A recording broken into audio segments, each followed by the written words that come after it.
Lesson లో ఏముంటుంది, ఎలా క్వశ్చన్స్ అడుగుతుంటారు అనేసి లాస్ట్ క్లాస్ లో మనము నేర్చుకున్నాం కదా.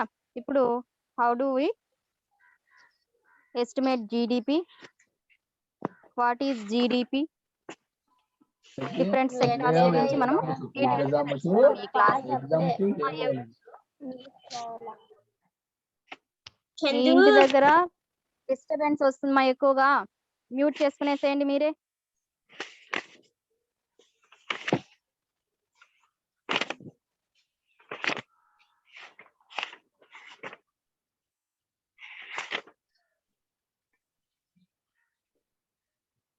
Good morning, madam.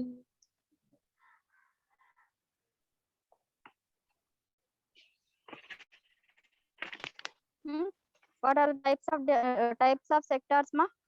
3 sectors, madam. Sectors of economy. Sectors. 3 sectors, madam. Can you name it?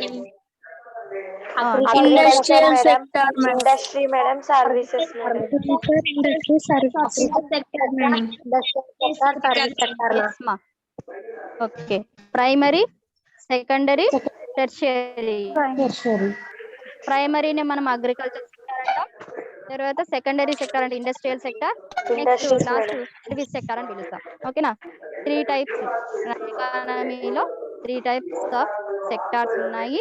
వాటి గురించి నిన్న అగ్రికల్చర్ సెక్టర్ కి సంబంధించి ఎగ్జాంపుల్స్ ఏవేవి వస్తాయంటే agriculture and related activities such as fishing, mining and next forestry. These 3 are comes under agriculture.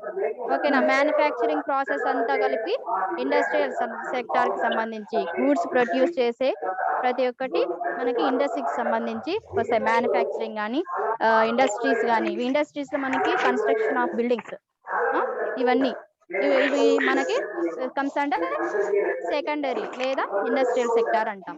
Next మిగతావన్నీ కలిపి administration కానీ లేకపోతే మనకి service sector, courier for example police, teachers, courier services, ఇంకా నెక్స్ట్ ఇంకా చెప్పండి మా ఎగ్జాంపుల్స్ చెప్పండి మీరే.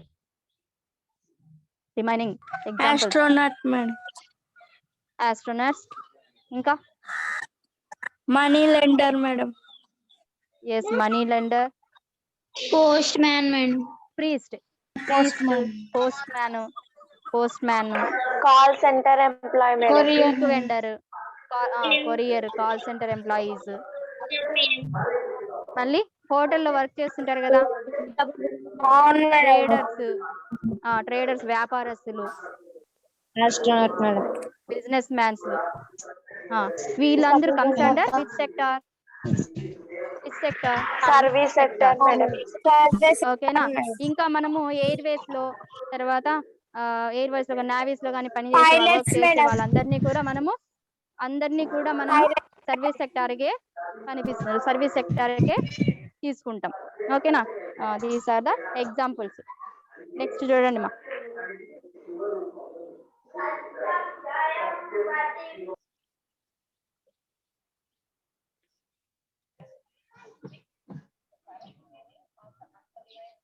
జీడిపి, ఎక్స్పాండ్ జీడిపి అన్నప్పుడు చెప్పండి మా. Expand gross domestic product, gross domestic product అంటే స్థూల దేశీయ ఉత్పత్తి అని.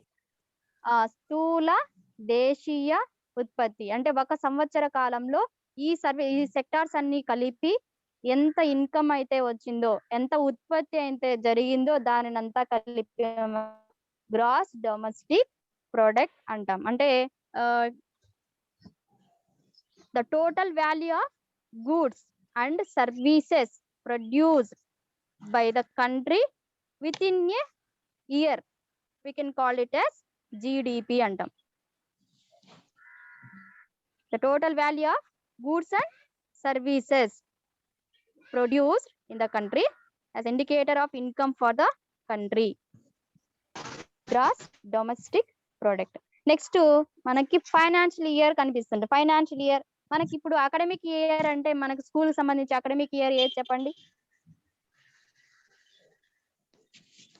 ఎప్పుడు స్టార్ట్ అయ్యింది మనకి అకాడమిక్ ఇయర్ అనేది? June. April, madam. April 1st, 2021 to March 31st. మనకి అకాడమిక్ ఇయర్ జూన్ April, 12న స్టార్ట్ madam. అయ్యి ఏప్రిల్ 23rd కి ఎండ్ అయ్యేది మనకి స్కూల్ సంబంధించిన అకాడమిక్ ఇయర్ అన్నమాట. అవునా, అలానే ఫైనాన్షియల్ ఇయర్ అంటుంటాం. అది ఎప్పుడు స్టార్ట్ అవుతుంది? ఫైనాన్షియల్ ఇయర్ అనేది March 31st end start అయ్యి March 31st end అవుతుంది madam. April. April 1st start అయ్యి 31st మార్చ్ కి ఎండ్ అయ్యేది ఫైనాన్షియల్ ఇయర్ అన్నమాట. అవును, ఇక్కడ చూడండి మా,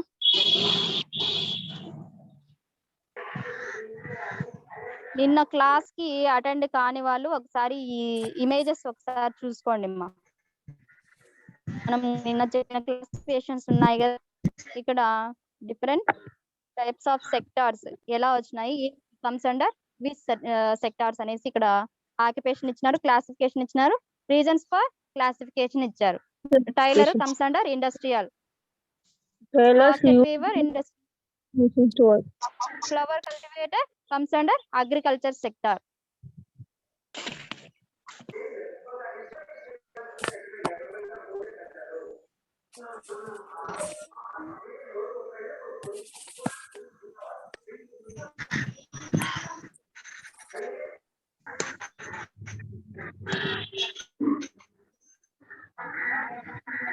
Milk vendor comes under service sector. Fisherman, agriculture. Priest, Service. Service.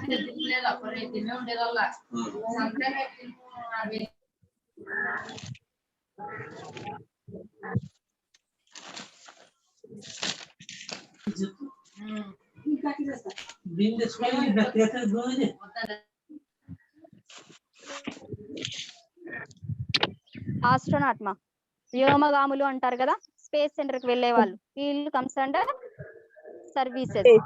Next call centre employee also comes under Services.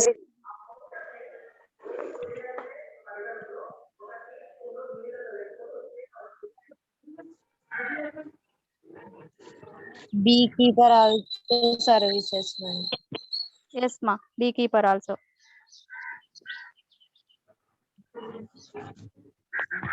మా beekeeper agriculture. Yes, ma'am. See here, gardener kada comes under agriculture sector, gardener also. Potter Yes, ma'am. making the pot kabatti industries.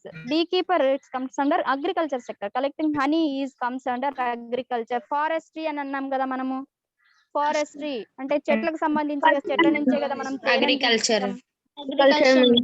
It's also agriculture, ma'am. Mining also agriculture, mining ma'am. Also comes under, ఎందుకంటే భూమి నుంచి Industry. తవ్వకాలు జరిపి తీసుకుంటాం కదా, mining అనేది భూమికి సంబంధించింది కాబట్టి రిలేటెడ్ టు అగ్రికల్చర్ సెక్టార్ అన్నమాట. దీంట్లో మీకు క్వశ్చన్ ఎక్కువ అడుగుతుంటారు మా, 1 mark question odd man out అనేసి ఇచ్చేసి 4 రిలేటెడ్ ఒక సర్వీస్ సెక్టర్ కానీ లేదా 4 ఇస్తారు ఆప్షన్స్, దాంట్లో 3 సంబంధించినవి ఉంటాయి, ఒకటి వచ్చి సంబంధించి కానిది ఉంటుంది, సంబంధం లేనిది ఉంటుంది, అది మీరు ఐడెంటిఫై చేసి 1 మార్క్ క్వశ్చన్ ఎక్కువ అడుగుతుంటారు ఈ ఆడ్ మ్యాన్ అవుట్ వచ్చేసి. Okay, madam. ఇంకా నెక్స్ట్ వచ్చి ఇండస్ట్రియల్ సెక్టార్ కి మ్యానుఫ్యాక్చరింగ్ చేస్తుంటారు కదా, తర్వాత construction of buildings,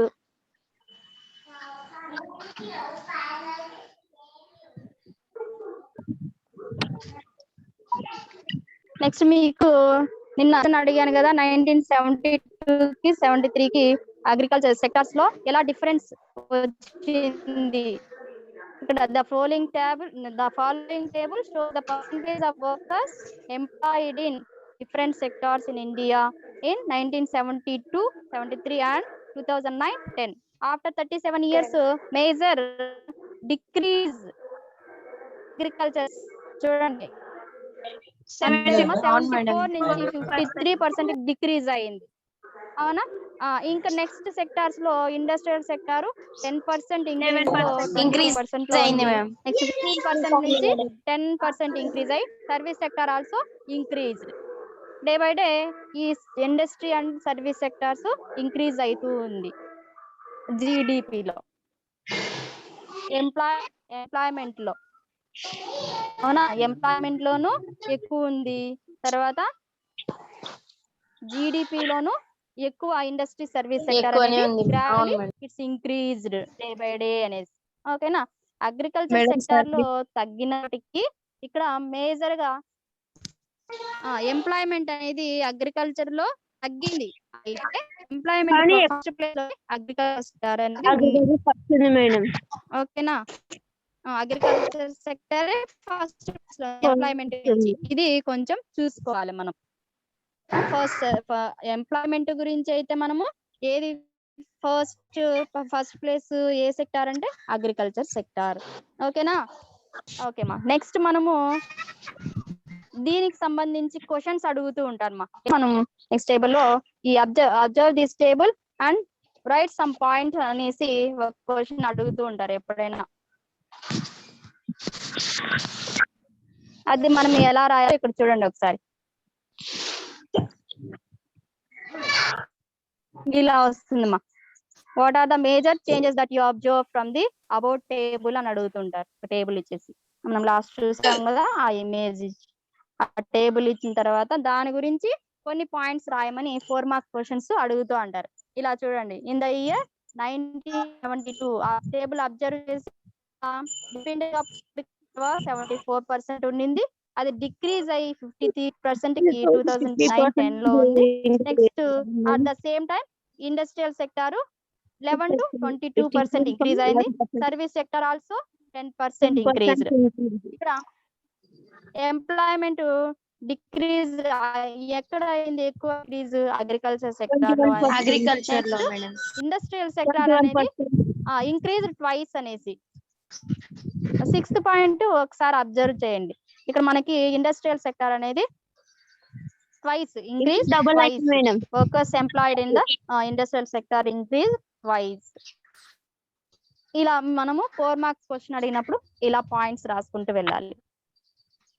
okay madam. Okay madam.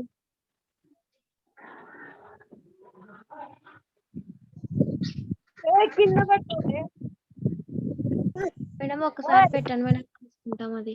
ఒక నిమిషం మా, పెడతాను.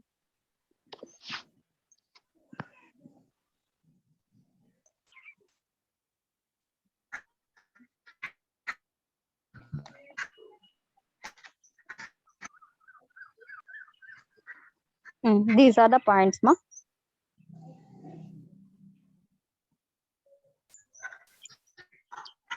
Take a screenshot. I will forward you PDF, ma. No problem. Okay. Okay madam. Okay madam. In class madam నాకు పీడిఎఫ్ రాలేదు మేడం. పీడిఎఫ్ పంపించలేదు మేడం. పంపిస్తాను మా. I will send you. Okay madam. Okay madam. Thank you madam.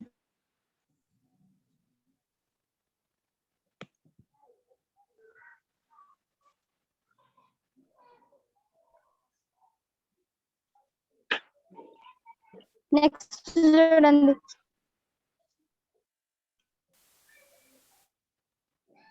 ఇక్కడ మనము observe చేసిన sectors decrease increase అనేసి తెలుస్తుంది కదా. సెక్టార్స్ లో సర్వీస్ సెక్టార్ నుంచి మనకి అగ్రికల్చర్ సెక్టార్ నుంచి people are moving industry and service sector. Day by day ఎక్కడికి వెళ్తున్నారు? సర్వీస్ సెక్టార్స్ వైపు, ఇండస్ట్రియల్ సెక్టార్స్ వైపు వెళ్తున్నారు కదా. ఎందుకు అంటే as the methods of farming change. అంటే మనం 9th క్లాస్ లో హై ఈల్డింగ్ వెరైటీస్ అనేసి చూసాం కదా ఫార్మింగ్ యాక్టివిటీస్ లో. అవును మేడం. ఎక్కువగా ఉత్పత్తి అనేది జరుగుతూ ఉంది. ఆ ఉత్పత్తిలో భాగంగా ఇక్కడ ఉత్పత్తి పెంచడానికి కొన్ని సర్వీసెస్ అవసరమవుతాయి కదా. అలా methods of farming changed. Next food requirements were met by other producers. There were increasing number of craft persons and traders. Next buying and selling activities increased many times. అవునా, ఉత్పత్తి అయినటువంటి ప్రొడక్ట్స్ ని sale చేయాలంటే మనకి MBA కానీ ఇలా చేస్తుంటారు కదా సర్వీసెస్ చేయడానికి ఆర్గనైజర్స్ కావాలి కదా, మేనేజింగ్ డైరెక్టర్స్ కానీ మేనేజ్ చేయాలి కదా. yes madam ఇక్కడ బిసైడ్స్ ఇలా వాళ్ళకి అవగాహన కల్పించి సేల్ చేయడం, వస్తువుల్ని సేల్ చేయాలంటే వాళ్ళకి ఏం దానివల్ల యూజెస్ ఏంటి అని చెప్పిన తర్వాతనే కదా వాళ్ళు అంటే అట్రాక్ట్ అయ్యి ఆ వస్తువుని కొనడానికి చూస్తారు. అలా buying and selling activities are increased. Next besides rulers employ large number of people as administrators. Army people ఎక్కువగా కనిపిస్తుంటారు. ఇక్కడ రూల్ చేసేటప్పుడు దాని కింద పనిచేసే వాళ్ళు చాలా మంది ఉంటారు కదా, రాజుల కింద కానీ, లేకపోతే మనకి ఇప్పుడు డెమోక్రటిక్ కంట్రీ కదా మనది, మనకి అడ్మినిస్ట్రేటర్స్ ఎలా ఉంటారు, పైన ఎమ్మెల్యేస్ ఎంపీస్ ఉన్నారు కదమ్మా, వీళ్ళందరూ రూల్ చేసే వాళ్ళే కదా మన తరఫున. అవును madam. By the people for the people అనేసి అనుకున్నాం కదా, of the people by the people people. మన కోసం వర్క్ చేసే వాళ్ళే కదా ఇక్కడంతా. వాళ్ళ కింద అడ్మినిస్ట్రేటర్స్ కింద ఎక్కువగా ఐఏఎస్ ఆఫీసర్స్, తర్వాత ఆర్మీస్ కానీ పోలీస్ మెన్స్ కానీ ఇక్కడ ఎక్కువ వర్క్ చేస్తాం. మన ప్రభుత్వానికి సంబంధించి ఎక్కువ వర్క్ చేస్తుంటాం. ఇక్కడ అక్కడే అడ్మినిస్ట్రేటర్స్ అని, ఎంప్లాయీస్ అనేసి అడ్మినిస్ట్రేటర్స్ అని ఇచ్చినారు చూడండి. Besides rulers employ large number of people as administrators and armies. మనని ప్రొటెక్ట్ చేయడానికి ఆర్మీ పీపుల్ కూడా రిక్రూట్ అవుతుంటారు. Next, so percentage of people in industrial and service sectors gradually increased. Because of this, percentage of people in industrial and service sectors gradually increased. These are the points you have to write అన్నమాట. ఓకేనా? ఎందుకు changes వచ్చినాయి అని అడిగినప్పుడు, what are the reasons అని అడిగినప్పుడు ఈ points రాయాలి మనం. మీకు ఇన్ఫర్మేషన్ స్కిల్స్ గురించి ఒక క్వశ్చన్ వస్తుంటుంది మా, అవునా? దాంట్లో ఇలాంటివి వస్తుంటాయి, టేబుల్ ఇచ్చి ఇలా జనరల్ గా క్వశ్చన్ అడుగుతూ ఉంటారు.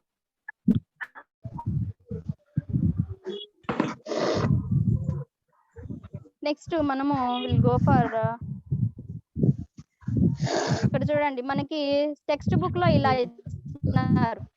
ఫస్ట్ మీరు చూడండి ఒకసారి నాట్లు వేస్తున్నారు, అవునా? ఇమేజ్ కనబడుతుందా? Related to which sector? Agriculture sector. చూడండి మైనింగ్ చెప్తున్నారు, ఇది మైనింగ్ అన్నమాట.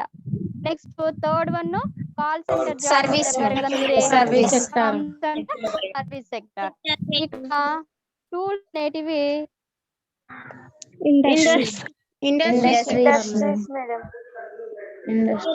ఇది ఇండస్ట్రియల్ సెక్టార్. మనకి కిటికీలు తలుపులు అనేటివి టూల్స్ ఉపయోగించి ఫిట్ చేస్తున్నారు కాబట్టి ఇది కమ్స్ అండర్ ఇండస్ట్రియల్ సెక్టార్. ఇలా ఇమేజ్ ఇచ్చి కూడా మీకు క్వశ్చన్స్ అడుగుతుంటారు మా. Okay madam. నెక్స్ట్ మా gross domestic product. Now only I told you what is definition of gross domestic product: total value of goods and services produced by the country within 1 year, లేదా income of the country అన్నాం. Expand GDP అంటే gross domestic product, స్థూల దేశీయ ఉత్పత్తి.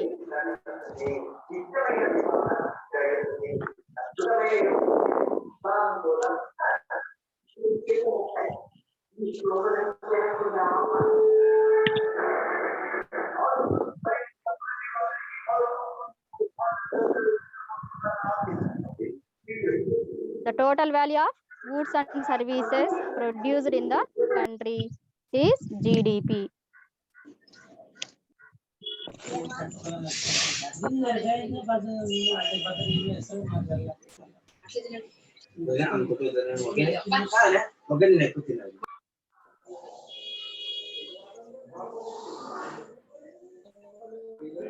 Financial year గురించి మాట్లాడుకున్నాం కదా. ఇప్పుడు ఎప్పుడు స్టార్ట్ అవుతుందంటే 1st April to 31st March is called financial year. ఇప్పుడు మనకు ప్రెసెంట్ ఫైనాన్షియల్ ఇయర్ చెప్పండి. ప్రెసెంట్ మన ఫైనాన్షియల్ ఇయర్ చెప్పండి మా. 1st April 2021 to 31st March 2022. Yes, correct ma. March 31st అవును మా. 2022 madam. Yes ma, correct. 1st March April 2021 to 31st March 2022. ఇది కూడా 1 మార్క్ క్వశ్చన్ కి అడుగుతా ఉంటారమ్మా, నోట్ చేసుకోండి. Okay.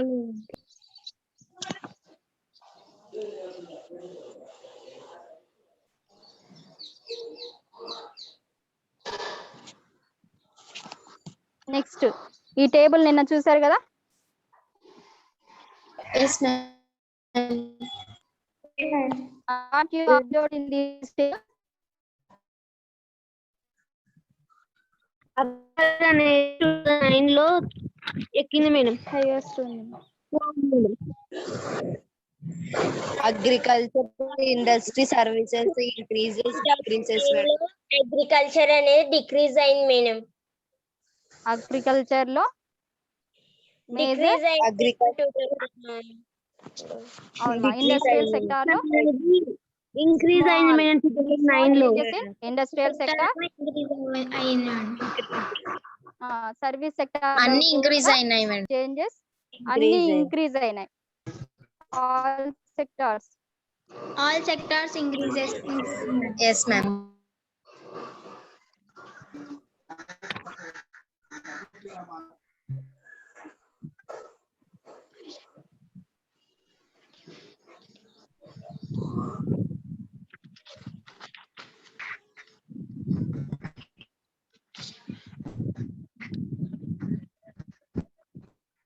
నెక్స్ట్ చూడండి మా.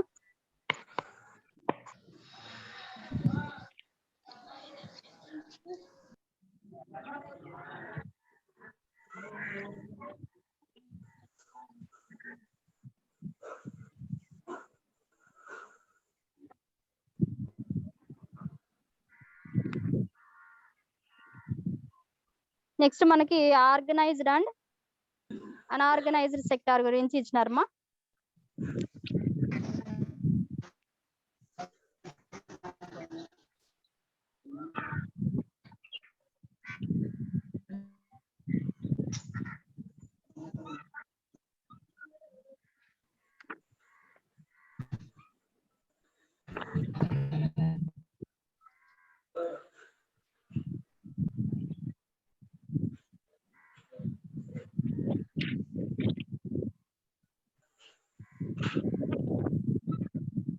ఇక్కడ చూడండి మా, shades of 3 sectors in GDP. Table ఒకసారి అలానే shades of 3 sectors in table మనం ఫిల్ ద ఫాలోయింగ్ టేబుల్. దీన్ని చూసి మనము టేబుల్ ఫిల్ చేయాలి. అగ్రికల్చర్ సెక్టార్ లో 72, 73 లో ఎంప్లాయ్మెంట్ అనేది how much percentage? 43%. 43 madam. In 2009 17%. 17% madam. At the 17 same madam. way, gross domestic product ఎంత? 74% మేడం. ఎంప్లాయ్మెంట్ అనేది మనకి 74 నుంచి 53కి వచ్చింది. 53% అవునా అవునా. జీడిపి 40 నుంచి 17. అవును మేడం. అనేది 72 లో ఉంటే 53% 2009. అట్లా ఇక్కడ మనకి పైన జీడిపి ఇచ్చినారు. 7 లో 43 ఉంటే 17% 2009 లో. అట్లనే ఇండస్ట్రియల్ సెక్టార్ మనము ఎంత చెప్పుకున్నాం? 11%. అవునా, 11% నుంచి 22% ఇంక్రీజ్ అయింది. అవునా ఎంప్లాయ్మెంట్ అనేది. అలానే ఇప్పుడు జీడిపి అనేది ఎలా ఉంది? ఇక్కడ 22% నుంచి 26% కి ఇంక్రీజ్ అయింది. 4%. నెక్స్ట్ సర్వీస్ సెక్టార్ 15% నుంచి 25% కి ఇంక్రీజ్ అయింది ఎంప్లాయ్మెంట్. అవునా? అలానే ఇప్పుడు ఇక్కడ GDP లో ఎంత ఉంది? సర్వీస్ సెక్టార్ 35% నుంచి 57% ఇంక్రీజ్ అయిందన్నమాట. ఇక్కడ మేజర్ చేంజెస్ ఎక్కడ ఏ సెక్టార్ లో ఉన్నాయంటే సర్వీస్ సెక్టార్ లో ఉన్నాయి. GDP అయితే 35 నుండి 57% కి మేజర్ ఉంది ఇక్కడ. అవునా? అవునమ్మా. 50%. మీకు పర్సెంటేజెస్ అడుగుతూ ఉంటారు, కొంచెం ఫిగర్స్ గుర్తుపెట్టుకోండి. అగ్రికల్చర్ సెక్టార్, సర్వీస్ సెక్టార్ ఎక్కువగా అడుగుతారు. ఓకేనా? మనకి అగ్రికల్చర్ లో ఎంత మేజర్ డిక్రీజ్ ఉంది కాబట్టి 74% నుంచి 53కి అంటే 21% డిక్రీజ్ అయ్యింది. అవునా?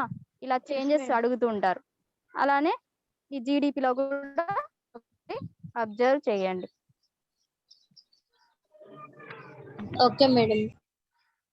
హ్యావ్ యూ అండర్స్టూడ్ మా? GDP గురించి ఓకే కదా? మీకు ఈ లెసన్ సంబంధించి పై చార్ట్ గానీ, టేబుల్ గానీ, ఇన్ఫర్మేషన్ స్కిల్స్ సంబంధించి 4 మార్క్స్ క్వశ్చన్స్ అడుగుతూ ఉంటారు.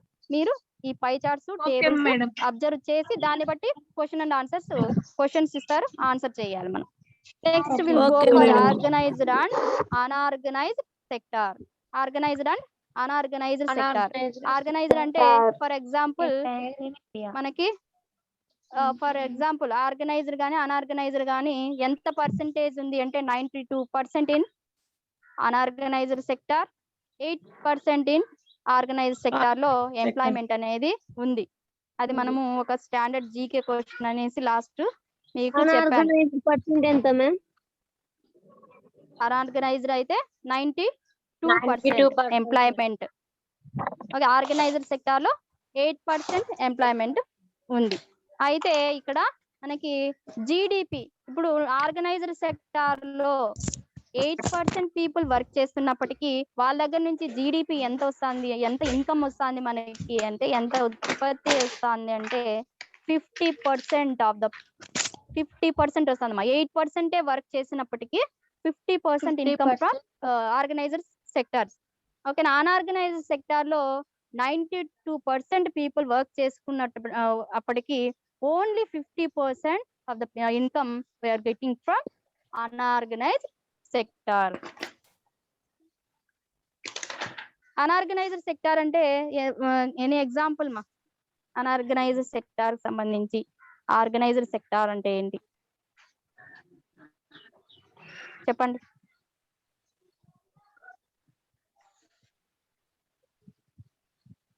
చెప్పండి మా. కూలి పని చేసే వాళ్ళు, labours. Comes under which sector? Agriculture లో unorganised sector madam. Unorganised sector. Okay, organised for example job government employees job చేస్తూ ఉంటారు. అంటే జాబ్ సెక్యూరిటీ ఉండాలి.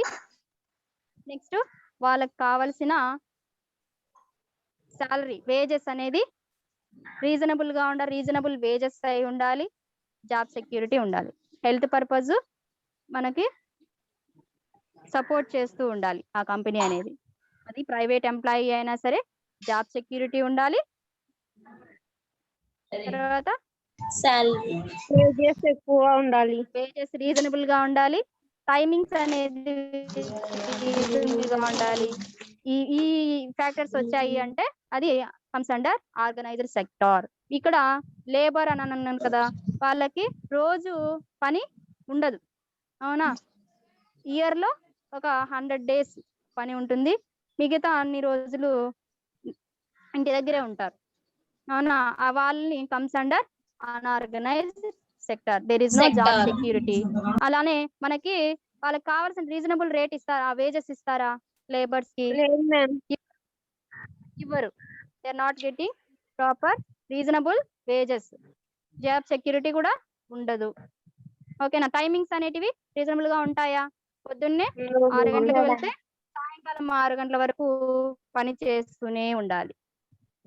అవునా? ఒకవేళ ఏమైనా మేడం. హెల్త్ ప్రాబ్లం వచ్చిందంటే వాళ్ళకి ఏమైనా సెక్యూరిటీ ఉందా? లేదు మేడం. Health insurance. అవునా? అలానే మనము ఆర్గనైజర్ సెక్టార్ సంబంధించి వస్తే ఈఎస్ఐ హెల్త్ ఇన్సూరెన్స్ ఉంటది. ఈఎస్ఐ అనేది కంపల్సరీ కట్ చేస్తూ ఉంటారు ఎంప్లాయీస్ కి.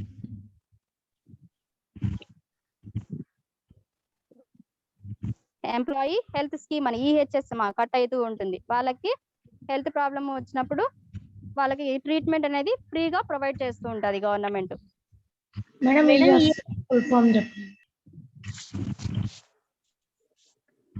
EHS health scheme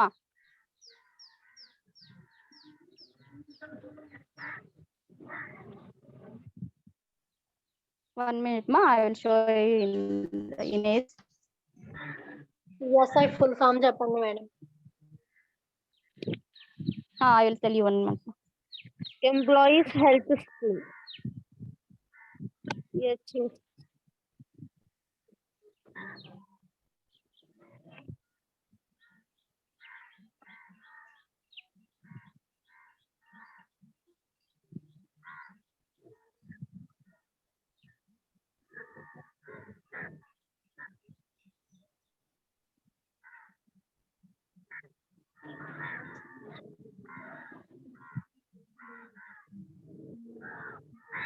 ESI full form employees state insurance okay ma'am.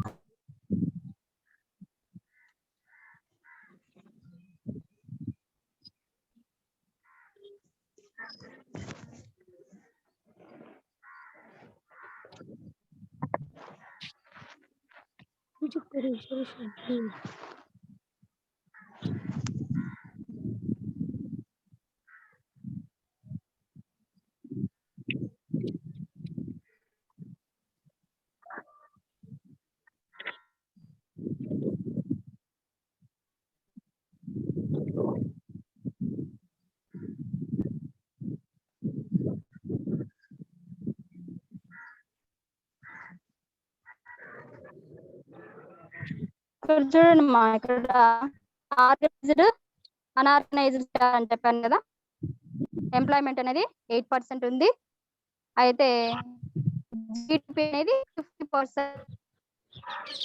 అనేది మనకి ఆర్గనైజర్ నుంచి 50% వస్తుంది. అన్ఆర్గనైజ్డ్ సెక్టార్ నుంచి 50% వస్తుంది. కానీ అక్కడ ఎంప్లాయ్మెంట్ అనేది అన్ఆర్గనైజ్డ్ సెక్టార్ లో ఎంత ఉంది? 92% people are working in unorganised sector, but income only 50%. అవునా? Yes madam. ఎందుకని? ద రీజన్స్ ఎందుకంటే వాళ్ళకి పని అనేది ఉండదు మేడం. పని తక్కువ పని తక్కువ ఉంటుంది మేడం. ఆర్గనైజ్డ్ దాంట్లో పని తక్కువ ఉంటుంది. అన్ఆర్గనైజ్డ్ దాంట్లో ఆర్గనైజ్డ్ వాళ్ళు ఖచ్చితంగా వెళ్ళాలి మేడం. అన్ఆర్గనైజ్డ్ లో వెళ్ళాలంటే వెళ్ళొచ్చు. ఆర్గనైజ్డ్ దాంట్లో ఎంప్లాయ్మెంట్ కాబట్టి శాలరీ అనేది తక్కువ ఉంటుంది మేడం. ఓకే, ఇంకా any more reasons?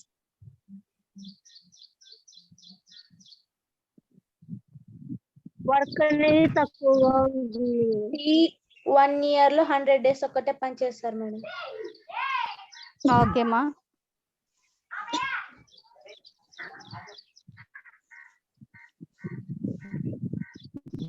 Next any other reasons మా? మ్యామ్ రీజాయిన్ కావాలా మేము?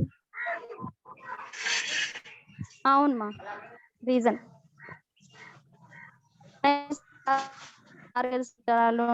జీడిపి అనేది same value, same we are getting కదా. 50% వస్తుంది మేడం. 50% ఎంప్లాయ్మెంట్ అయితే మోర్ ఉంది. అన్ఆర్గనైజ్డ్ అయితే ఎంప్లాయ్మెంట్ అనేది ఎక్కువ మంది ఎక్కడ పనిచేస్తున్నారు? అన్ఆర్గనైజ్డ్ సెక్టార్ లోనే ఎక్కువగా వాళ్ళకు వచ్చిన అమౌంట్ అనేది they are not showing government. వాళ్ళు ఆ ఇన్కమ్ వాళ్ళు తీసుకున్న ఇన్కమ్ అనేది గవర్నమెంట్ కి తెలుస్తుంది అంటే తెలియడం లేదు. ఆర్గనైజర్ సెక్టార్ లో అయితే ఖచ్చితంగా ఇన్కమ్ అనేది తెలుస్తుంది. గవర్నమెంట్ కి ట్యాక్స్ పే చేస్తారు కాబట్టి ఖచ్చితంగా 8% పీపుల్ వర్క్ చేస్తున్నప్పటికీ 50% ఇన్కమ్ అనేది ఖచ్చితంగా తెలుస్తుంది. మనకి ఎంత ఇన్కమ్ వస్తుంది అనేది గవర్నమెంట్ కి తెలుస్తుంది కాబట్టి మనము Yes, ma'am. ఖచ్చితంగా రికార్డ్స్ మెయింటైన్ చేసి ఇన్కమ్ అనేది వచ్చినట్టుగా గవర్నమెంట్ కి తెలుస్తుంది కాబట్టి రికార్డ్ అవుతుంది. అయితే అన్ఆర్గనైజ్డ్ సెక్టార్ లో మనం చేస్తున్నట్టు ఏంటి, సర్వీస్ సెక్టార్ ఉంది కదమ్మా, సర్వీస్ సెక్టార్ సంబంధించి ఖచ్చితంగా వాళ్ళకు వచ్చిన ఆదాయాన్ని ఇన్కమ్ అనేది దే నాట్ షోన్, అంటే షో చేయరు.